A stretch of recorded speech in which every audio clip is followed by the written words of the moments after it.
Bonjour, alors avant toute chose, j'aimerais répondre à certaines personnes qui comprennent pas le concept de ma chaîne.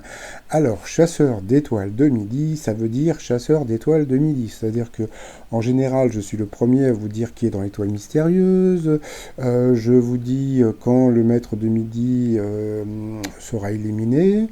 Qu'est-ce que je vous dis encore? Bah, je vous donne les indices, je vous explique un petit peu les indices de l'étoile mystérieuse. Et puis je fais un résumé de la journée, de l'émission pour celles et ceux qui n'ont pas pu voir l'émission. Voilà, donc après, si vous voulez vous abonner, donc c'est en bas à droite, là il y a un petit truc, etc.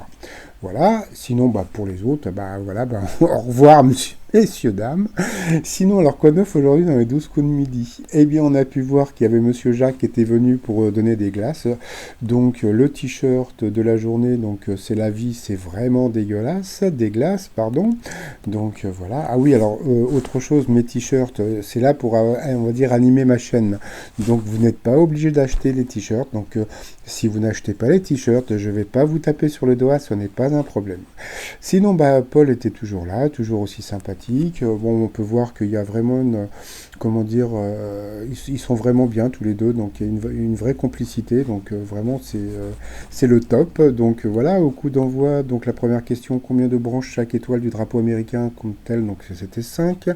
Après, vous aviez le sympathique Alex qui collectionne les trèfles à 4 feuilles, donc il en avait plus de 700, donc c'est zarbi, mais quand même.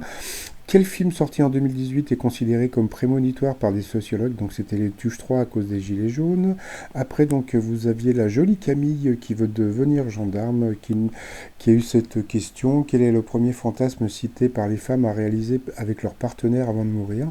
Donc c'était utiliser un sextoy. Ouais, je trouve ça un peu mimi, mais bon, moi, j'aurais trouvé ça beaucoup plus sympa avec deux femmes, on va dire. Mais bon, chacun son truc. Après, donc vous aviez Steph. Comment s'appelle le groupe qui s'est offert un carton planétaire avec le titre Boys with Love?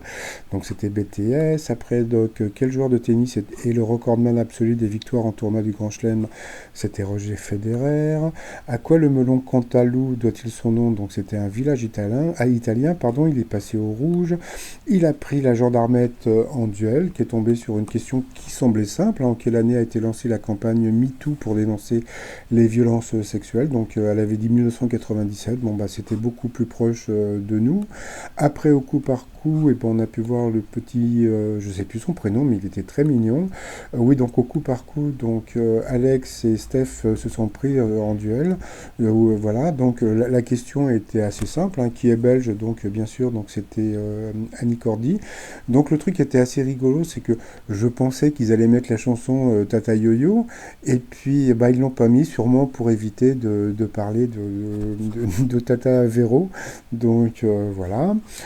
Sinon, bah, après, donc, au coup fatal, bah, Alex n'a pas été ridicule. Hein, donc bon, bah, il a répondu à pas mal de questions. Comme on peut voir, bah, là, il restait quand même que 20 secondes à Paul. Donc bon, bah, bravo à Alex. Donc après, donc poignée de main comme d'habitude. Dans le public, on a pu voir les jolies petites infirmières qui étaient là pour suivre Paul. Après, bah, au coup de maître, bah, Paul nous a fait un joli coup de maître à 10 000 euros à partager avec bah, la cagnotte de l'été. Donc, comme d'habitude, on a pu voir qu'il était content, mais plus content de gagner que du montant de la somme. Donc, parce qu'il aime gagner. Donc, après, accolade avec Jean-Luc Reichmann. Donc, comme je dis, donc, il y a une vraie complicité entre eux. Donc, comme on a pu voir, donc. Les infirmières étaient très très contentes. Dans l'étoile mystérieuse, bon bah pour l'instant ça bouge pas trop. Hein. Comme je vous ai dit en bas à droite, c'est parce que donc comment dire, je sais même plus son nom, David Asseloff avait été donc dans le Guinness des records. Tu sais, il faudrait que je vous balance mon record, là, je le mettrai demain dans le Guinness des records. Et puis sinon, alors le petit scoopito du jour, c'est de savoir où dorment donc les maîtres de midi quand, bon, voilà, quand ils sont à Paris. Donc bon bah, alors il faut savoir qu'avant, bon c'est un ancien maître de midi qui m'a balancé l'info. Avant, les maîtres de midi étaient dans l'hôtel Campanile, donc voilà, qui est dans le 19e à Paris, donc qui était plutôt classe, des chambres assez spacieuses, etc., etc. Et puis bah souvent ils avaient des problèmes avec comment dire les chambres, c'est-à-dire que bah, l'hôtel était souvent complet parce que bon c'est vrai que l'hôtel est plutôt très sympa et on va dire plutôt très luxueux quand même à Campanile. Et puis bah depuis, ben voilà, donc ils sont à l'hôtel Ibis. Donc voilà où dort Paul quand il est à Paris. Donc bon, j'imagine que je sais pas s'il y a sa maman ou quelqu'un de sa famille qui dort avec lui, mais bon, je pense que voilà. Donc d'après ce que m'avait dit la personne, bon, on va dire que bon, il préférait comment dire l'hôtel Campanile qui était beaucoup plus spacieux. Les petits déjeuners étaient comment dire étaient beaucoup mieux à l'hôtel Campanile. Donc je suis pas payé pour vous parler de comment dire de tel hôtel, mais bon, c'était pour vous dire qu'en fin de compte, bah Paul est pas si bien logé. Quoi, c'est pas bon, ça va, c'est pas un hôtel non plus, c'est pas un Formule 1, mais bon, c'est pas super où il est quand même. Donc voilà. Mais bon, là, comme je vous ai dit, il est encore dans le jeu jusqu'à, on va dire, jusqu'à la première semaine ou deuxième semaine de septembre. Donc, comme je vous ai dit, pour l'instant, c'est pas la peine de vous inquiéter. Puis bon, il sera pas de retour, voilà quoi. Donc là, je vous ai mis des photos de l'hôtel. On peut voir la salle de bain qui est assez petite. Et puis, bah, comme c'était la journée de la glace.